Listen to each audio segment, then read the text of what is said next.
Alright, let's take a look at the Metro Division before the season starts up and have a little chat.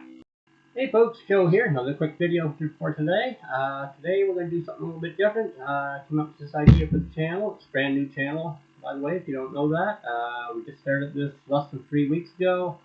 Actually, it might be 3 weeks ago today. So anyways, mainly going to cover the Philadelphia Flyers for the most part, although more and more I'm leaning towards covering more of the league in general. When we see how it all plays out, I got some plans dropped out for the channel. If you do me a favor, hit the subscribe button right now. That would really help out with the YouTube algorithms, help the channel grow. Anyways, for this video, it's going to be the first of a series of 4 where I take a look at each division in the NHL, go over last year's final regular season standings, and then make 2 or 3 comments on each team. Nothing too in-depth, just a few comments. Then I'll round it out with finish it up, I should say, with my predictions on where the teams will finish in the standings at the end of this coming season, where I think they'll be, and also what I would like to see as far as who I'd like to see make the playoffs versus who I think will make the playoffs. Okay, so next up we're going to go over the regular season standings from last year's 2023-2024 regular season. We had the New York Rangers finishing first place in the division with a record of 55 wins, 23 losses, and 4 losses in overtime or a shootout. 114 points, excellent season. Right behind them were the Carolina Hurricanes. They had 52 wins, 23 losses, and 7 overtime or shootout losses. 111 points, only 3 back of the Rangers. Very good season. Next up was the New York Islanders, 39-27-16 record, 94 points. Patrick Waugh taking over as head coach partway through the season. Very interesting. Behind the Islanders, Washington Capitals with 91 points on a 40-31-11 record. These are the 4 teams that made the playoffs from the Metro Division, with the Rangers, Carolina, and the Islanders taking the top 3 spots to advance to the playoffs. Washington Capitals being one of the 2 wildcard teams. Next up in the division were the Pittsburgh Penguins, 38-32-12 record for 88 points. Philadelphia Flyers right behind them, 38-33-11 record, 87 points. They were in contention for a playoff spot right up until the 3rd period of their final game of the season. They definitely overachieved. John Tortorella had there's a lot of reasons for that. That's what I'm trying to say. First day talking is my new mouth. Yeah, maybe I should have a drink of coffee there. Hold on. Anyway, so yeah, the Philadelphia Flyers, 87 points. One behind the Penguins was 88. Both teams were very close to that playoff line last year. Behind the Flyers, the New Jersey Devils on a 39-39-5 record with 81 points. It was a pretty disappointing season for them. Everybody was expecting them to do much better last year, myself included. Finishing last in the division were the Columbus Blue Jackets on a 27-43-12 record with 66 points. Next up, I'll just make a couple comments on each team through the division, and we'll go on from there. I'm going to start with the New York Rangers, who were first, and we're going to work our way down to the Columbus Blue Jackets, who finished last in the division last season. New York Rangers are sitting on $623,000 of cap space currently. Their goaltending tandem will be Igor Shesterkin and Jonathan Quick. Now, Shesterkin, who had a bit of an off-season by his standards last year, will he return to playing like Shesterkin this year? The final year of his contract is currently making $5,666,667. He will become a UFA on July 1st, which is not set to sign sooner. Jonathan Quick's career took a big resurrection when he was moved to the Rangers, and he earned an extension, and he'll also be UFA next July 1st. Matt Rempe, there was an interesting addition to the Rangers last season. Big, huge guy, made an impact, literally. Likes to fight. I think he's going to stick with the club this season, full season, or will he split his time between the NHL and the AHL affiliate? The Rangers, overall, very solid team, top to bottom, no weak spots. I think they got a very good team to win the division again this year. Peter Laviolette returning as head coach as well. Okay, next up we have the Carolina Hurricanes. They finished second in the division last year. They're sitting on $80,000 of cap space, so they're pretty much up against the limit. A couple comments. 39-year-old Brent Burns on the blue line. Final year of his current contract, worth $5.28 million a year. What kind of season is he going to have? He's getting up there in the age at 39. Still a good hockey player. We'll see what he does. Recently, they re-signed Seth Jarvis, who was an RFA. They got him onto an 8-year contract at an AAV of $7.4 million per season. I started to say $4.7 million. Wouldn't that have been a deal? Returning as head coach again for us is Rod Rindemore, one of my favorite coaches in the league. He had a good stint with the Philadelphia Flyers as a player way back in the day. I like the way he played. I like the way he coaches. The Hurricanes, though, may take a step backwards this season. A few less points, but definitely still going to be a playoff team, top 10 division, I would suspect. Next up, we have the New York Islanders. This will be their first season with Patrick Roy as a head coach from the start of the season. They are sitting on $0 of cap space, according to Puckpedia. I started to say cap friendly. According to Puckpedia, they have 0 cap space. They do have arguably one of the best goaltending tandems in the National Hockey League with Ilya Sorokin and Semyon Varlamov. The Islanders, I think, are going to need the goaltending to be sharp if they're going to stay in the top 3 of the division. And they could well fall below the playoff line. We'll see what's going to happen. But you know the New Jersey Devils will be coming on strong this year. They're going to want to get into the playoffs. And next up, we have the Washington Capitals. They got into the playoffs last year as one of the wild card slots. Spencer Carberry is the head coach. They are currently $10.27 million below the salary cap. Now that said, TJ Oshie at $5.75 million. He'll be going on to LTIR at the start of the season for the full season. He's out with chronic back injuries. I do hope his back gets better for him. I think his playing days are over. Also going on LTIR will be Nick Backstrom, of course, with his $9.2 million salary. And that will actually put them $5.5 million of cap space once the season starts. So they will be in the black as far as cap space. So that's something to work with. The most interesting thing coming up this season for the Capitals, of course, is Alex Ovechkin and his chase for goaltending record. He's 42 goals away from breaking Wayne Gretzky's record for goals. Some people are wondering if he'll do it this year. I don't think so. Not this season. I'd love to be wrong. I like Ovechkin. I like watching him for a long time. I think he'll break the record sometime in the second half. Sometime in the first half, late first half of the 2025-2026 season, but you never know with Ovechkin. I wouldn't count him out. Goaltending tandem will be Charlie Lindgren and Logan Thompson, who they recently picked up from the Vegas Golden Knights. Charlie Lindgren really proved himself last year. He's a veteran goaltender. It was his first shot with starting role, and he did excellent. A couple of additions as well. Jacob Chickman on defense, who they got in the offseason. Good, solid defenseman. He should be top pairing. Center Pierre-Luc Dubois. There's a reclamation project. They traded out one of the goaltenders, Darcy Kemper, who was led into a cup years ago. And Pierre-Luc Dubois. We'll see if he can bounce back. If he can, Washington's chances for making back into the playoffs again are much better than if he has another mediocre or bad season. Spencer Carberry, head coach. After the last team from the Metro that made playoffs last year, wildcard spot, of course, and I think they may be on the outside looking in this year, so I'd like to see them in. Next up, we're going to talk about the Pittsburgh Penguins. So the Pittsburgh Penguins could be an interesting season. They're sitting on $875,000 of cap space. Mike Sullivan returning again as head coach, of course. He's been there a long time. Very recently, Sidney Crosby signs a 2-year extension, again at $8.7 million per season. He likes those numbers. The most consistent player in the league. So he stays at the same contract, AAV, as he's been in since 2012, and he signed that massive 12-year deal at $8.7 million. Turned out to be a very good value contract for the Penguins. Lost of Jake Gunsall at last year's trade deadline. That's going to hurt them. We'll see how they adapt to that. Erik Karlsson, there's an off-season injury. He's day-to-day right now. He should be ready to go by the start of the season.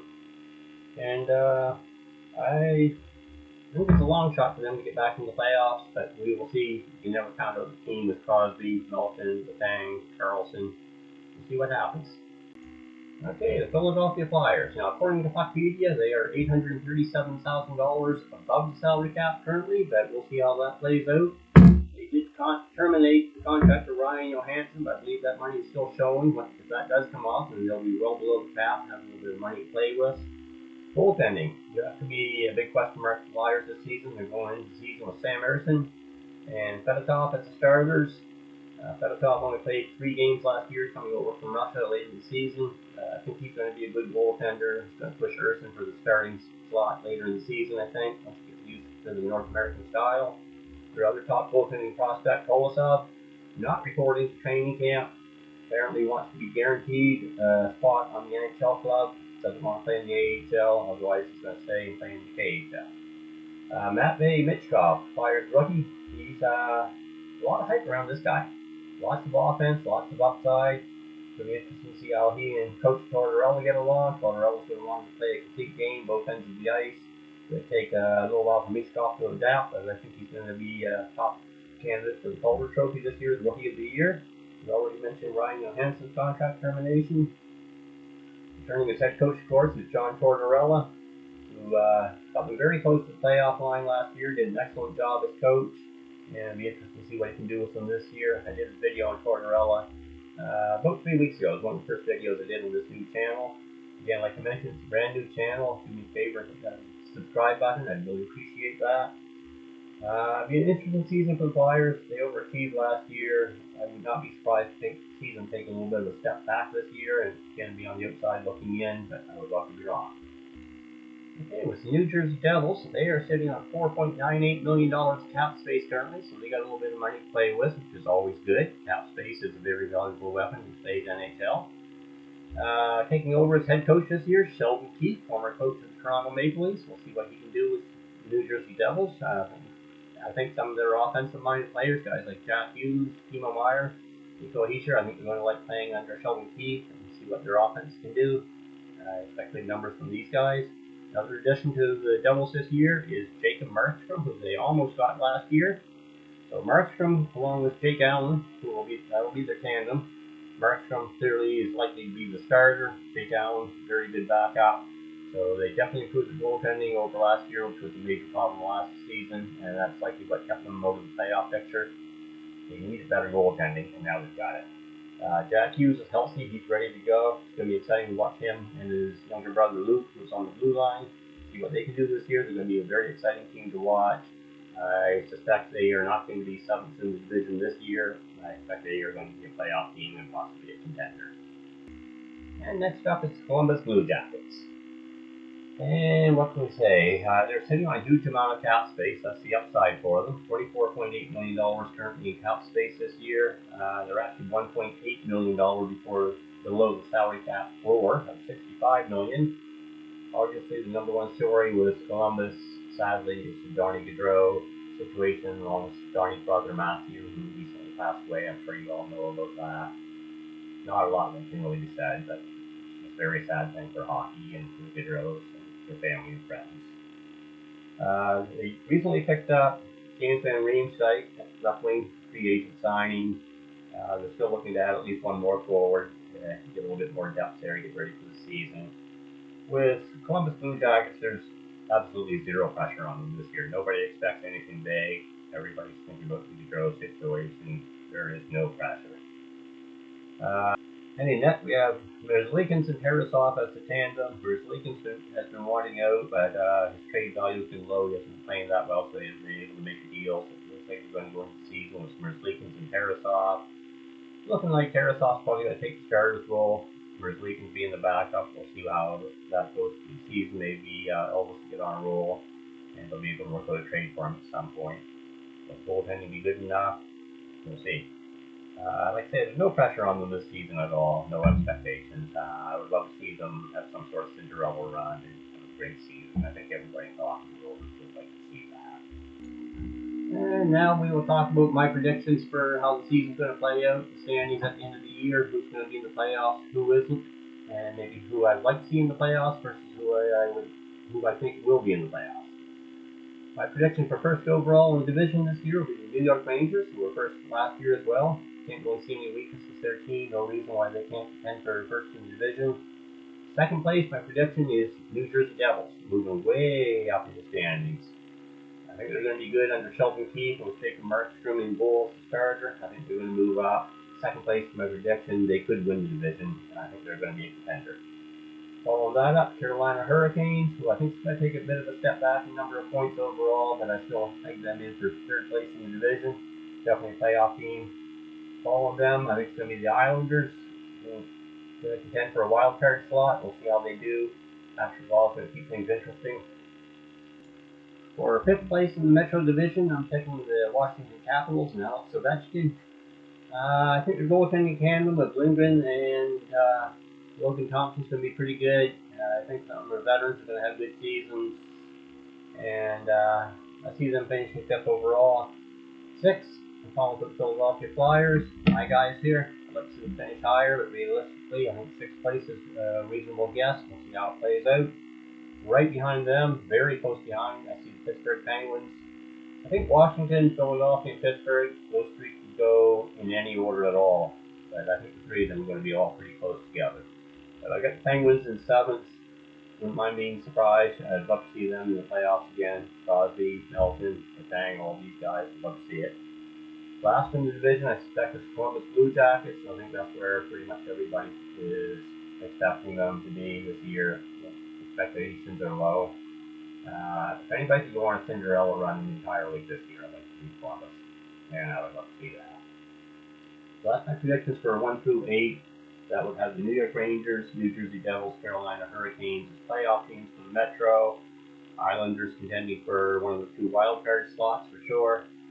And I see the Flyers, Caps, Penguins, and Blue Jackets being on the outside looking in from playoff line. Now, who would I like to see in the playoffs from the Metro? Assuming 4 teams, 3 first through the 3rd, plus a wild card, we'll say. So we're up to me. I'd like to see the Flyers, Capitals, Penguins, and Blue Jackets in the playoffs. Why? Well, with me, I've always been a Flyers fan, as you can probably tell.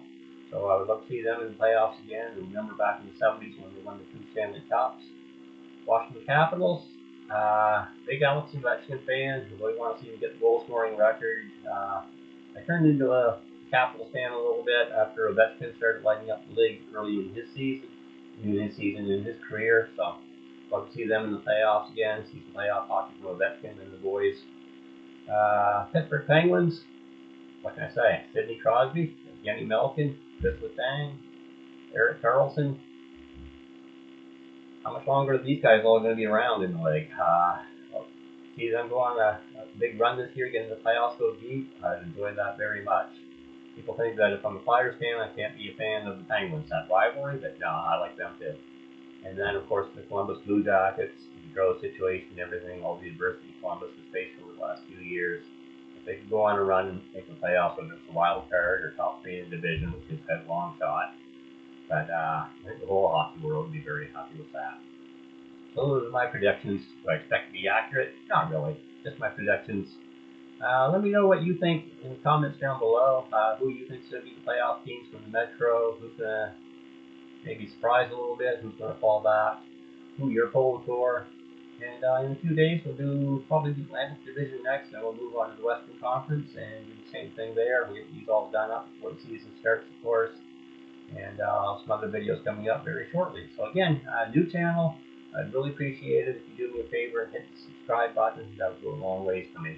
Thank you very much. Talk to you again soon.